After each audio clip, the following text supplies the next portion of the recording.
To Prabha we have competitions. Friends, अभी हम Arihant one liner जिसमें 25,000 क्वेश्चन उसका फिजिक्स पढ़ रहे हैं, सॉरी केमिस्ट्री पढ़ रहे हैं। तो केमिस्ट्री में आज हम पढ़ेंगे चैप्टर गैसियस स्टेट क्या होता है। तो हम अपना ये चैप्टर चालू करते हैं। तो सबसे पहले हम समझते हैं कि देखो 3 फॉर्म ऑफ मैटर होते हैं। सिंपल फॉर्म में 3 होते हैं, बाकी 5 होते हैं जिसमें प्लाज्मा और वो भी सब आ जाते हैं। बाकी अगर सिंपल फॉर्म में देखें तो solid, liquid and gas, there are 3 forms of what we can say matter exist. तो हम आज पढ़ेंगे कि गैसेस को डिटेल में पढ़ेंगे। तो बेसिकली गैसेस और सॉलिड और इसमें डिफरेंस क्या है। तो देखो सॉलिड जो होता है वो लेस कंप्रेसिबल होता है, पर गैस क्या होता है, easily compressed, it can be easily compressed. So it is the first distance. And then solid के जो पार्टिकल होते हैं वो बहुत पास पास होते हैं, वो लेस मोशन शो करते हैं। गैसेस के जो पार्टिकल है वो रैंडम मोशन शो करते रहते हैं। तो ये सब बेसिक डिफरेंस है। बाकी बहुत सारे डिफरेंस है, जैसे गैसेस लस्चरस नहीं होती है, सोनोरस नहीं होती है, मेलेबिलिटी नहीं होती है, डक्टिलिटी नहीं होती है। तो देयर आर बहुत मेनी डिफरेंसेस। तो बेसिकली गैस कौन सी होती है, जैसे hydrogen, carbon, CO2, all this are gases. So अब हम पढ़ेंगे गैसेस को इन डिटेल।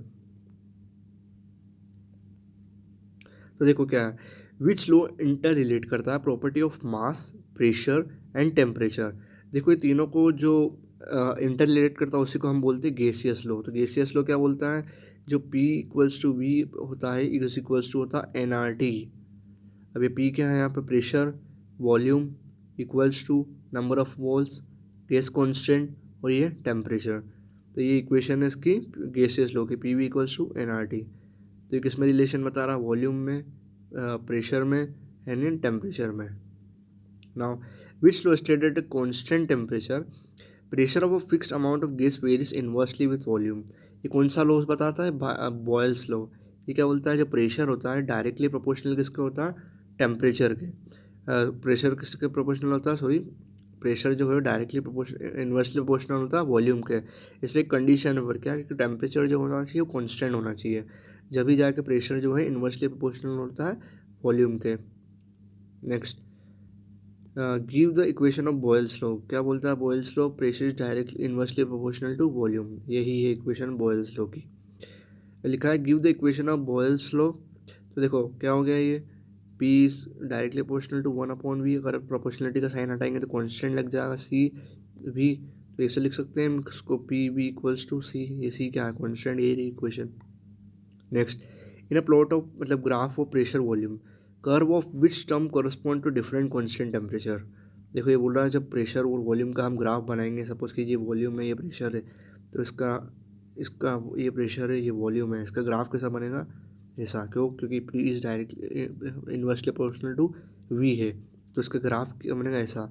तो हम अगर डिफरेंट टेम्परेचर T1, ये है T1, T2, T3, इनका ग्राफ बनाएंगे, तो ये जो लाइन बनती है इसको हम क्या बोलते हैं, आइसोथर्मल लाइन।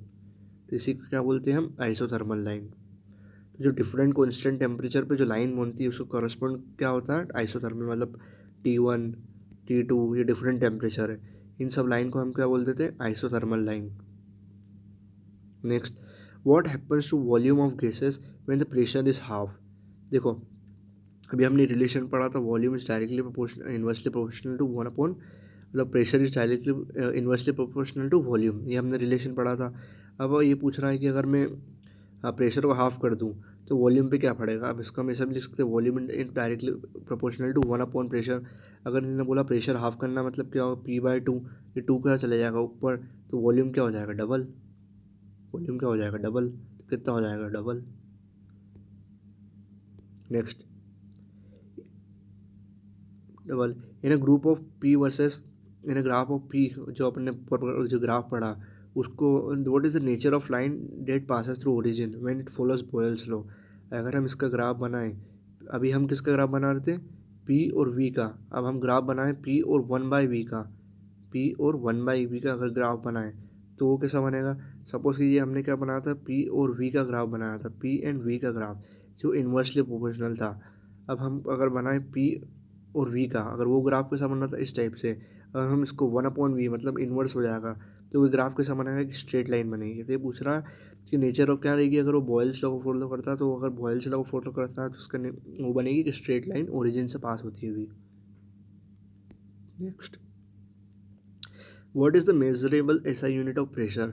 जो प्रेशर होता है एटमॉस्फेरिक प्रेशर वगैरह प्रेशर जो भी होता है हम उसको मेज़र किस में करते हैं? पास्कल में।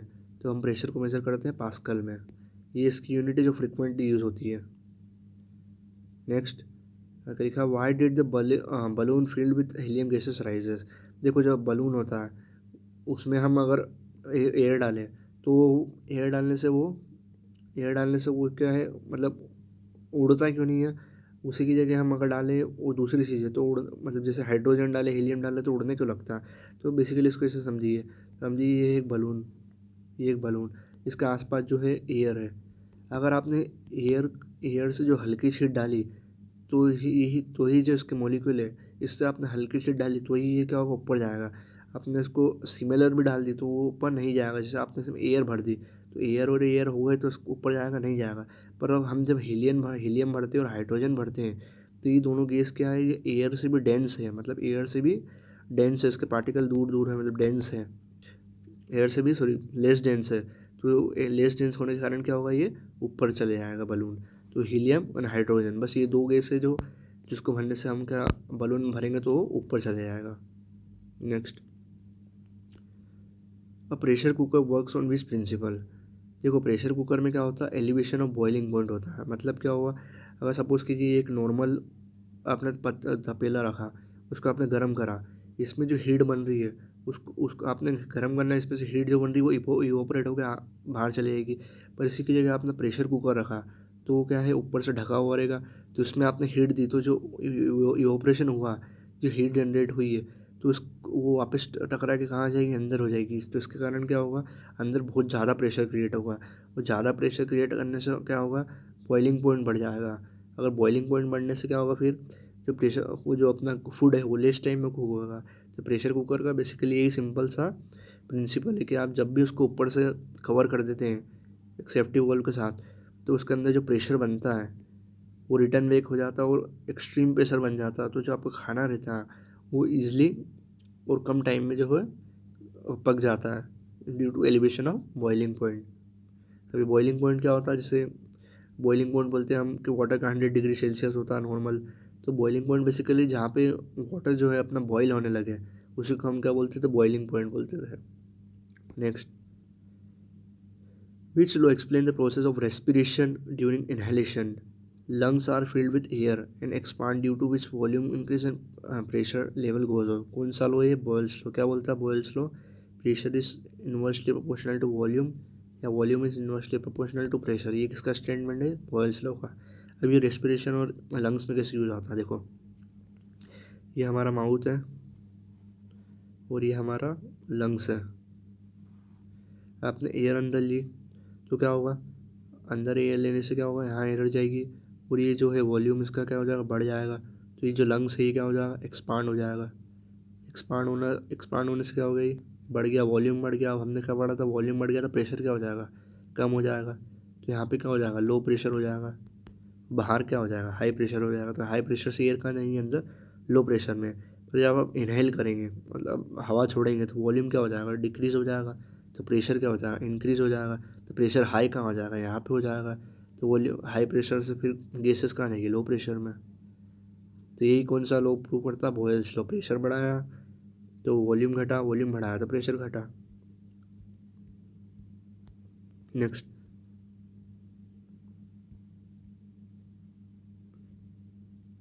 जो है Boyle's law explain which working on the basis of daily life में। देखो डेली लाइफ में बॉयल्स लॉ का कहाँ यूज़ होता है तो सिरिंज वर्किंग में। अभी सिरिंज क्या होती है सिरिंज जो सुई होती है ना डॉक्टर सुई लगाते इस टाइप से इसी को हम बोलते थे क्या बोलते हैं सिरिंज।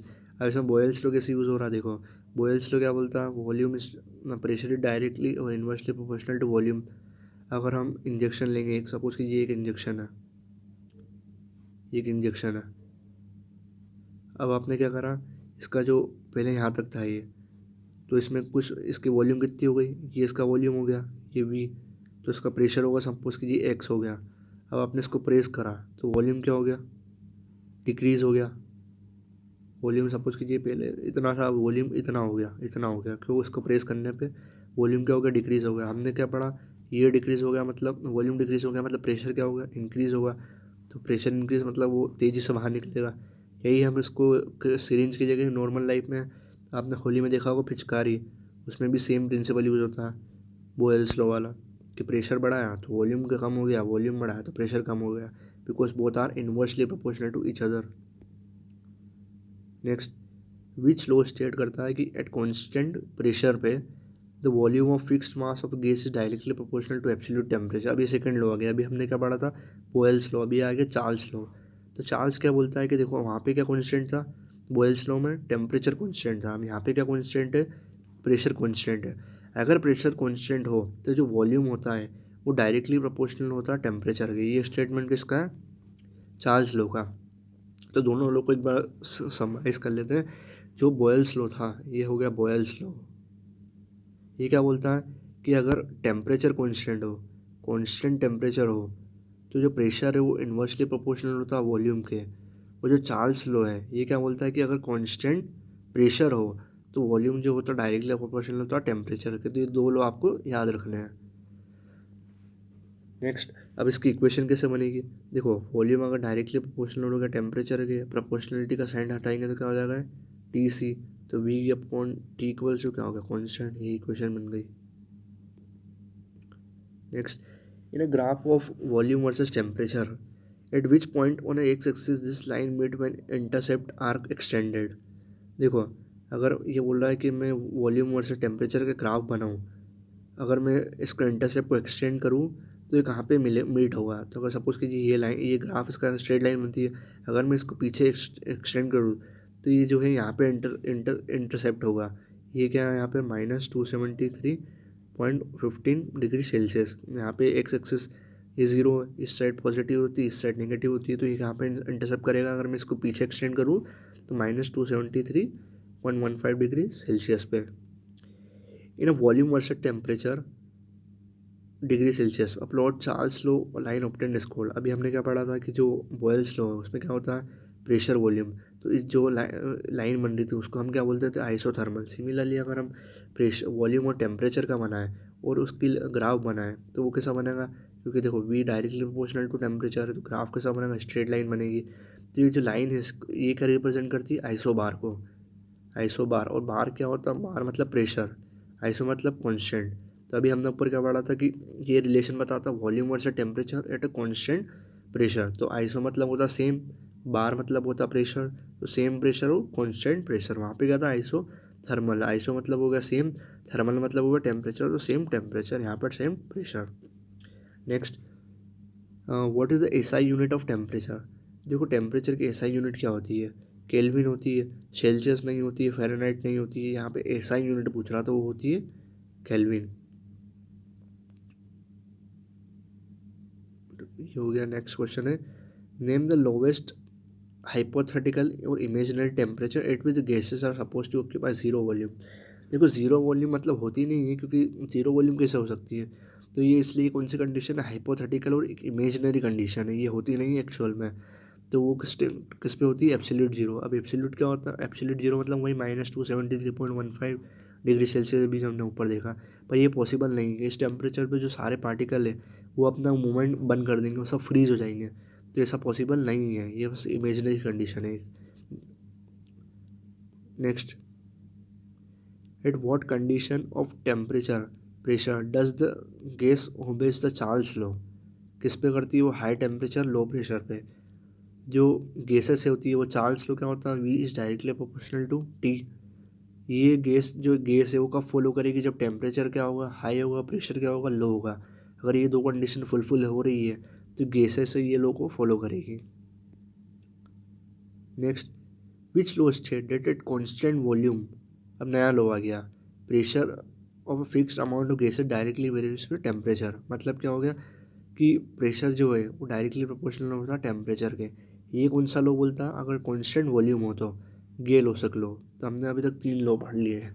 देखो सिंपल से समराइज करते हैं, बॉयल्स लो बोलता है कि अगर कांस्टेंट टेम्परेचर हो तो वॉल्यूम जो होता है डायरेक्टली प्रोपोर्शनल होता है 1/प्रेशर के।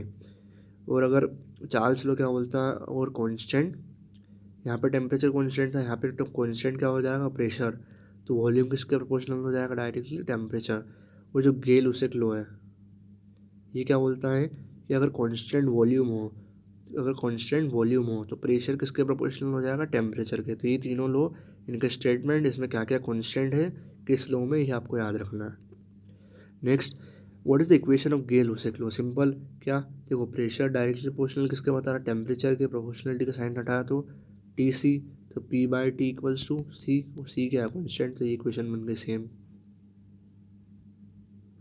नेक्स्ट,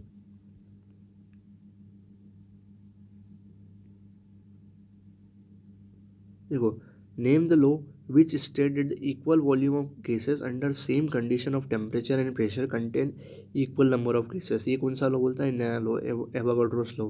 तो बेसिकली एवोगाड्रो लॉ का ये स्टेटमेंट दे रखा है। इसका मतलब क्या हुआ, name the law which law state equal volume of gases. मतलब क्या हुआ, सपोज कीजिए यहाँ पे इसमें हाइड्रोजन भरी है, मतलब हाइड्रोजन भरी है, इसमें भरी है हाइड्रोजन इक्वल वॉल्यूम, मतलब यहाँ पे सपोज कीजिए एक्स वॉल्यूम है, और सिमिलरली हमने एक्स वॉल्यूम की इस डब्बे में अलग भरी है, ये डब्बा ए, ये डब्बा बी, इसमें भी एक्स वॉल्यूम भरी है, इसमें भी एक्स वॉल्यूम भरी है। मतलब क्या हो गया, इक्वल वॉल्यूम हो गया। अगर इक्वल वॉल्यूम है और अगर सेम कंडीशन होगी, टेम्परेचर और प्रेशर रिमेन कॉन्स्टेंट है, टेम्परेचर और जो प्रेशर है contain the number of molecule. मतलब क्या हुआ, अगर ये सिमिलर, मतलब सिमिलर वॉल्यूम है, और अगर मैं जो कंडीशन ऑफ टेम्परेचर और प्रेशर दोनों का सेम रखूँ, तो जितने मोलिक्यूल इसमें होंगे ना, उतने ही मोलिक्यूल इसमें भी होंगे। यही एवोगाड्रो का सिंपल सा स्टेटमेंट है। सिंपल सी लैंग्वेज में समझो, अगर टेम्परेचर और अपना प्रेशर अगर कंडीशन सेम है दोनों गैस में, सपोज कीजिए इसमें भी एक्स वॉल्यूम है, इसमें भी एक्स वॉल्यूम है, तो जितना मोलिक्यूल इसमें होगा इतना ही वॉल्यूम इसमें होगा। यही किसका स्टेटमेंट है, एवोगाड्रोस लॉ का। Next, at STP gram molecular mass or 1 molecule of gas occupies how much volume. ये तो आपको याद रखना पड़ेगा कितना होता है, कि एक एसटीपी पे कितना होता है, 22.4 litre. Next, what is the value of Avogadro's constant. ये एवोगाड्रोस लॉ था, इसका अगर एवोगाड्रो कांस्टेंट की वैल्यू देखें तो कितनी होती है, 6.023 या फिर 22 इंटू 10⁻23। ये भी आपको याद रखना पड़ेगा, 6.023 into 10⁻23। Next, the temperature at which a gas must be cooled before it can be liquefied by compressor is called critical temperature। मतलब क्या हुआ कि जो गैस को कूल्ड करना है बिफोर लिक्विफाइड, सपोज कीजिए ये गैस ए है, इसको लिक्विफाइड करना है बी में, लिक्विड फॉर्म में करना है गैसेस से, तो इसको कूल्ड करना पड़ेगा, जभी तो ये लिक्विड जो है गैस जो है लिक्विड में कन्वर्ट होगी, और इसका हमको टेम्परेचर कम करेंगे। तो ये बोल रहा है temperature at which gas cool before it can B liquefy. इसको हम कितना लिक्विफाई करें कि गैस में कन्वर्ट हो जाए, इसी को हम क्या बोलते हैं, critical temperature.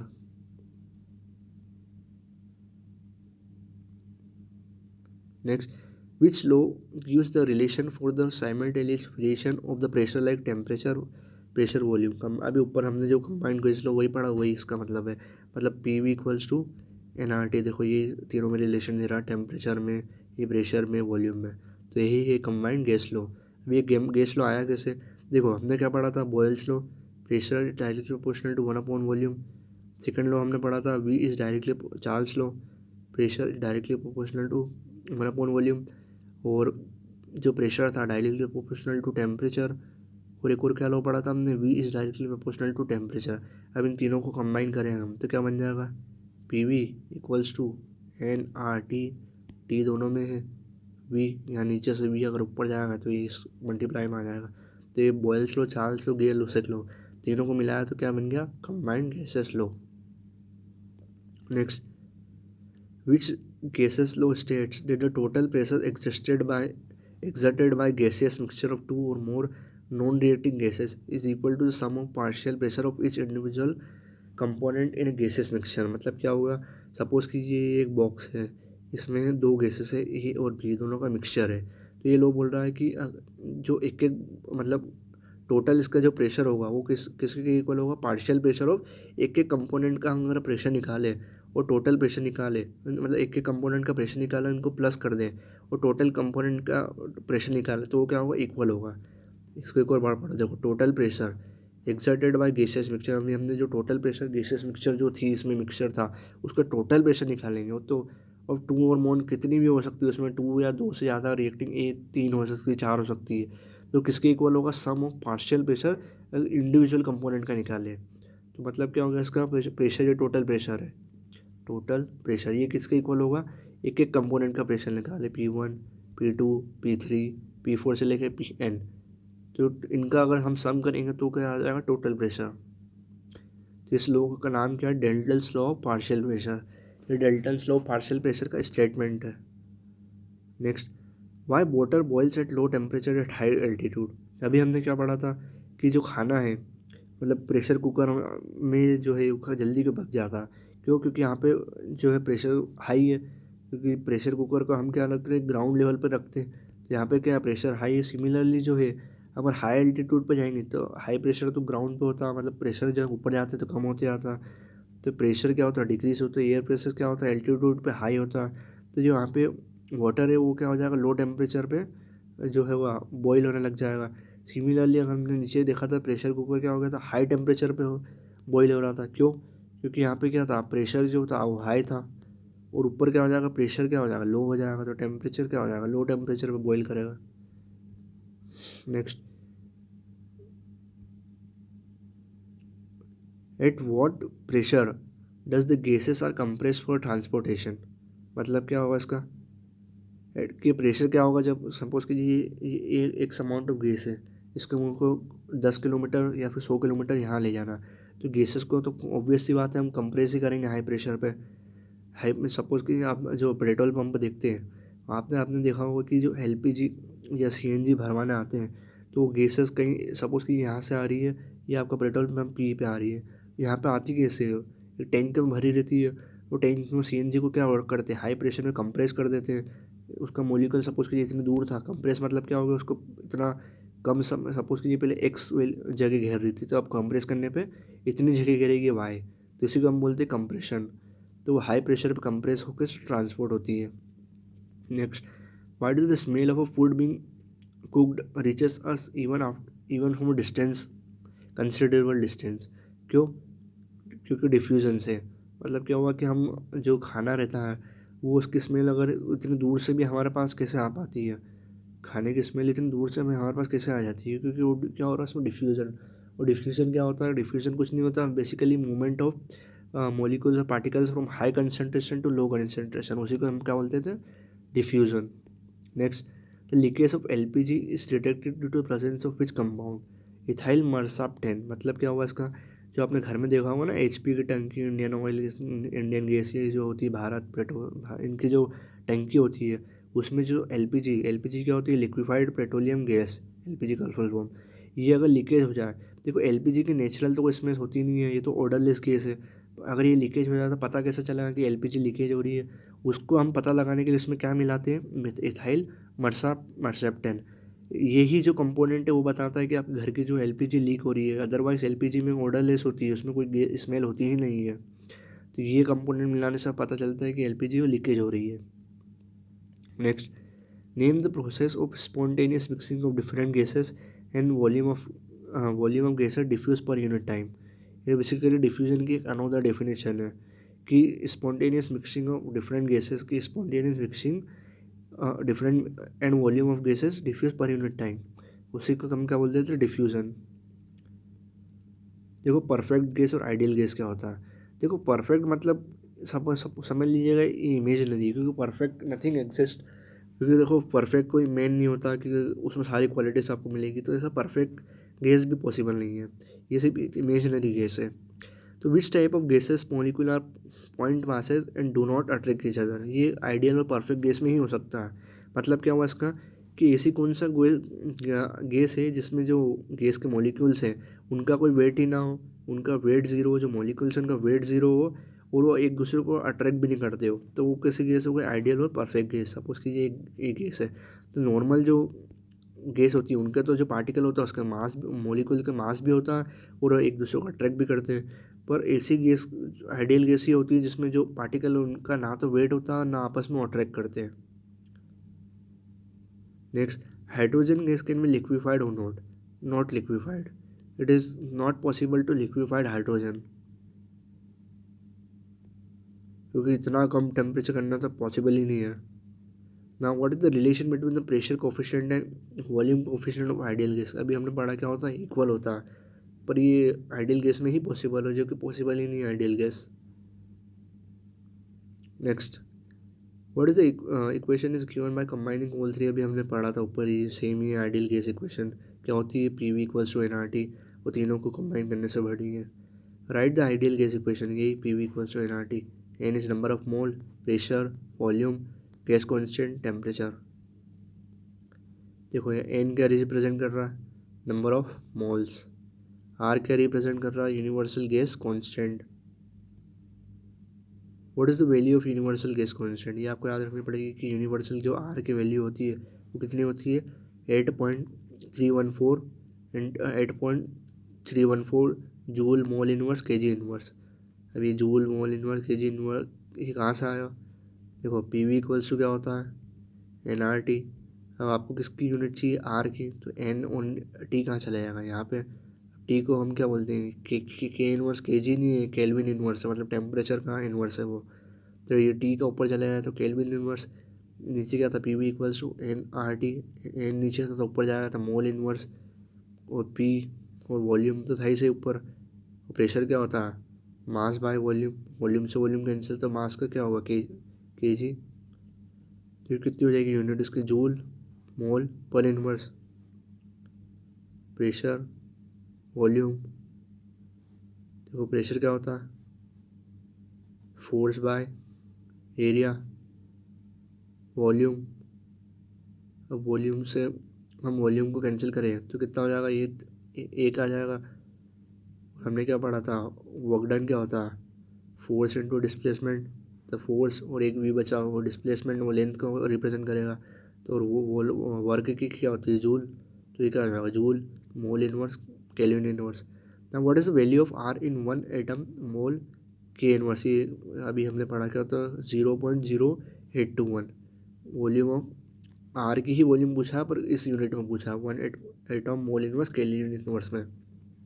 Next, why do the real gas follow gas, कब फॉलो करेगी रियल गैस, गैसेस लो होते हैं ना, वो कब फॉलो करेगी, तो हाई टेम्परेचर पे और लो प्रेशर पे, हाई टेम्परेचर पे और लो प्रेशर पे।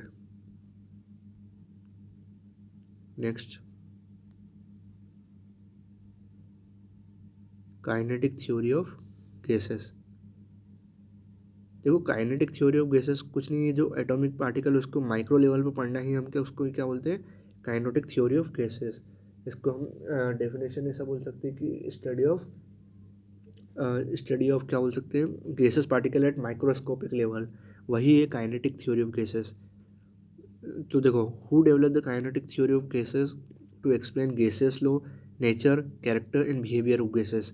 सारा डीप में स्टडी किसने करा था ये, develop Rudolf Clausius and J S Maxwell ने। Now what is the effect of gravity on the motion of molecule comparison to motion of collision.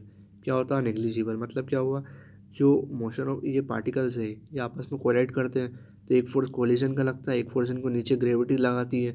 तो ग्रेविटी जो कोलिजन का फोर्स है, या फिर हम बोल सकते हैं जो ग्रेविटी का फोर्स है, वो जो कोलिजन फोर्स है उसके कंपेयर करेंगे तो नेग्लिजिबल है, कुछ भी नहीं है वो। तो ग्रेविटी का फोर्स है वो अगर हम कंपेयर करें कोलिजन से तो वो क्या है, नेग्लिजिबल है। Next, what kind of collision occur when no loss of kinetic energy take place.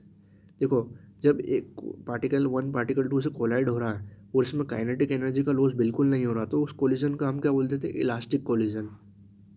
Next, if a moving body doubles it velocity, तो काइनेटिक एनर्जी पे क्या फ़र्क पड़ेगा। देखो काइनेटिक एनर्जी का फॉर्मूला क्या होता है, देखो काइनेटिक एनर्जी का फॉर्मूला क्या होता है, हाफ एम वी स्क्वायर। अभी क्या बोल रहा है, if a moving body doubles velocity, velocity double मतलब क्या हो गया, V equals to two V हो गया। अगर इसको मैं यहाँ रखूँ तो ये टू टू जा कितना हो जाएगा, फोर वी स्क्वायर हो जाएगा, फोर हो जाएगा। तो ये कितनी बढ़ गई, फोर टाइम्स बढ़ गई। ये तो ऐसा कैसे ही रहेगा, फोर टाइम्स काइनेटिक एनर्जी बढ़ गई, तो कितनी बढ़ गई, फोर टाइम्स बढ़ गई। Next, if a kinetic theory of gases, kinetic energy is directly proportional to which parameter. अगर काइनेटिक थ्योरी ऑफ गैसेस का हम बात करें तो जो काइनेटिक एनर्जी होती है किसके प्रोपोर्शनल होती है, काइनेटिक एनर्जी प्रोपोर्शनल होती है टेम्परेचर के। मतलब क्या हुआ, अगर टेम्परेचर बढ़ा है तो काइनेटिक एनर्जी बढ़ेगी, काइनेटिक एनर्जी बढ़ा है तो टेम्परेचर बढ़ेगा। मतलब कि ये बॉक्सेस में आपने पार्टिकल बढ़ा है ऑब्वियस सी बात है, इसका अगर आप टेम्परेचर बढ़ाएंगे तो पार्टिकल फास्ट मूविंग करेंगे, और फास्ट मूविंग मतलब क्या होगा, वेलोसिटी इंक्रीज हो गई। वेलोसिटी इंक्रीज मतलब क्या होगा, काइनेटिक एनर्जी इंक्रीज होगी। क्यों? क्योंकि काइनेटिक एनर्जी हाफ mv² होता है। मास तो सेम है, ये भी सेम है, ये बढ़ा तो ये बढ़ा।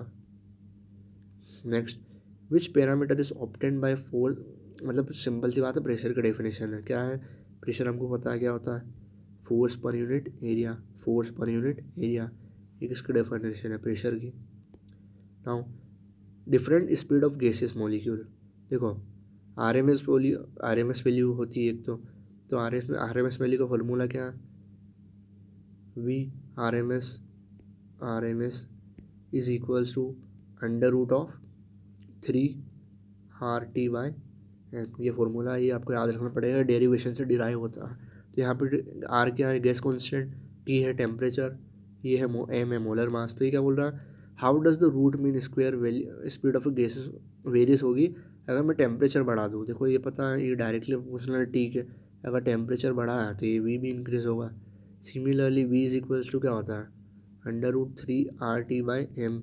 अगर ये बोल रहा what happens root mean square, मतलब इसका क्या होगा जब मैं मॉलिकुलर वेट इंक्रीज कर दूँ, मतलब क्या, इसको इंक्रीज कर दूँ। अब देखो ये इन्वर्सली प्रोपोर्शनल है, इसको इंक्रीज करेंगे तो ये ऑब्वियसली बात है डिक्रीज होगा, तो क्या होगा, डिक्रीज होगा।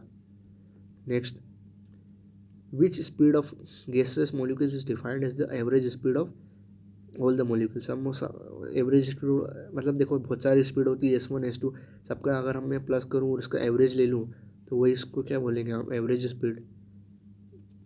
Now which speed is defined as the speed of a given temperature which is possessed by maximum fraction of total number of molecule.